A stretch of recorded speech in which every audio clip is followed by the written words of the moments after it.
Takže čaute ľudia, moje meno je Modrovky, tu som Toby.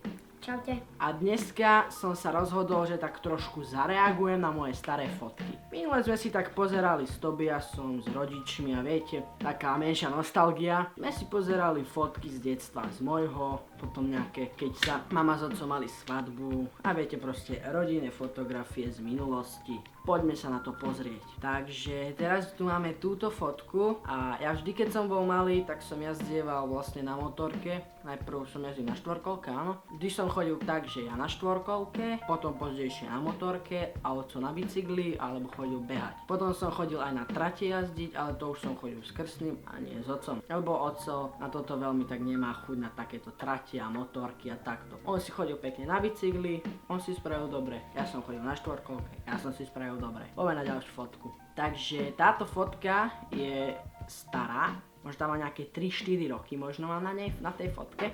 Ako môžete vidieť, tak v pozadí je Muráň, je to vlastne hore na lyžiarskom stredisku v Muráni.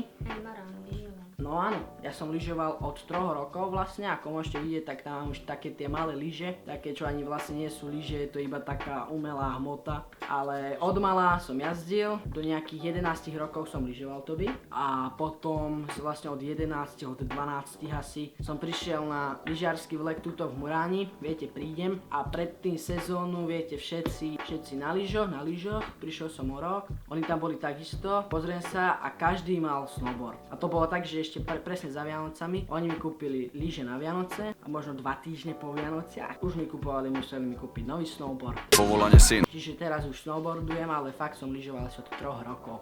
Táto fotka je vlastne ešte keď som býval tam, kde mi teraz býva babka, v škole, proste vedľa školy je taká bytovka. Tam som býval s rodičmi najprv, keď som bol malý, potom sme sa presťahovali do tohto veľkého domu. Na tej fotke môžete vidieť, ako sa hrám, alebo ako mám postavenú farmu. Vždy som si ju skladal s pomocou otca. Rodičia hovoria, že ja som bol veľmi dobré dieťa. Že ja som sa vedel s takýmito vecami prehrať aj pol dňa. Nie ako ty, Tobias, vieš? Ty, tento chlapec malý, on sa nevie ani sekundu sám zahrať. V kuse s ním musí byť ja, alebo otco, alebo mama, v kuse niekto s ním musí byť. Nejako ja som sa vedel aj sám zahrať. Som super dieťa. Nevedel.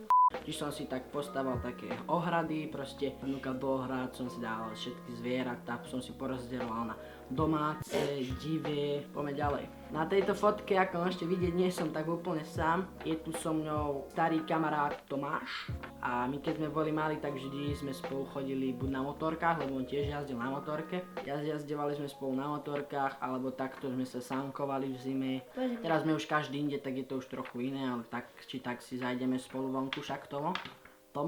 Chodievali sme všade tade na hrad s psami. Chodil vlastne jeho otco, aj môj otco a tak. Takže táto fotka je z môjho detstva, keď som bol vlastne, a sa mi zdá, že v Kremnici na kúpalisku.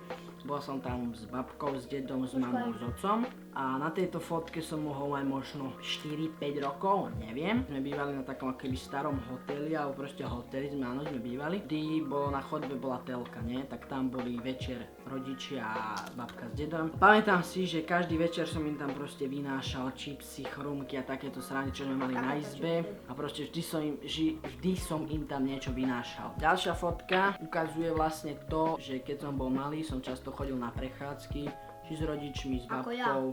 Ty hej, ty len doma sedíš za počítačom.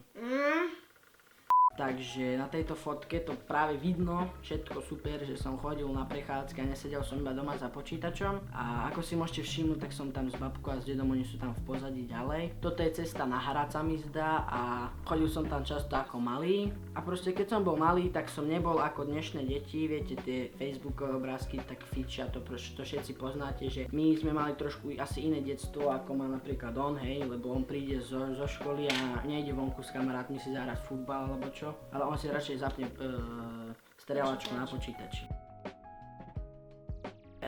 Toto je dobrá fotka. Toto je fotka vlastne ako sa s otcom, pozrite, aký je mladý môj ten otco. Aj teraz si už dobre starý.